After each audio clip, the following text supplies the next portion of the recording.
From severe droughts to floods, farmers have faced many obstacles over the last two growing seasons. Mike D'Andrea tells us the story of one who has been weathering the storm. It's been a challenging year for farmers across North Dakota. This year has been, I believe, particularly harder even than last year. Last year's challenge that Daryl Oswald of the Minokan farm was referring to was the surplus of moisture going into the growing season.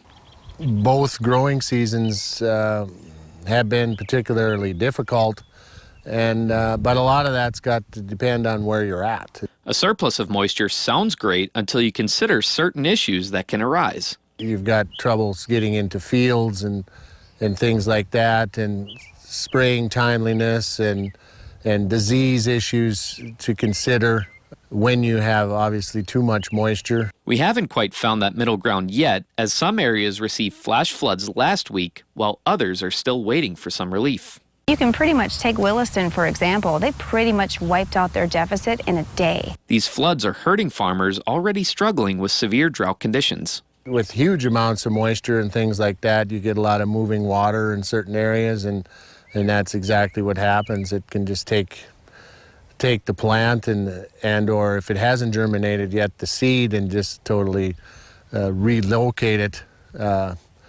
And so that's never a good scenario. Oswald says that certain crops respond differently given a certain moisture scenario, prompting him to try different practices this year. This year we've tried some sunflowers out here at the Minokan farm with some cover crops. Determining the best course of action is a balancing act farmers struggle with every year, let alone two vastly different growing seasons.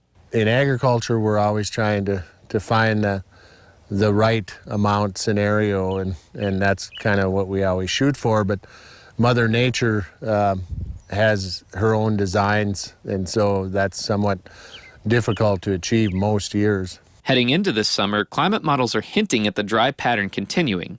However, the silver lining here is that the signal for the drier than normal forecast isn't as strong as it was going into the spring. Ideally, we would like to see a slow, steady rain with enough moisture to seep into the ground to help put fresh and healthy produce on your dinner table. Reporting in Minokan for KX News, I'm Mike D'Andrea. According to the U.S. Drought Monitor, conditions in the southwestern part of the state continue to improve, with Stark County improving to a moderate drought condition. North Dakota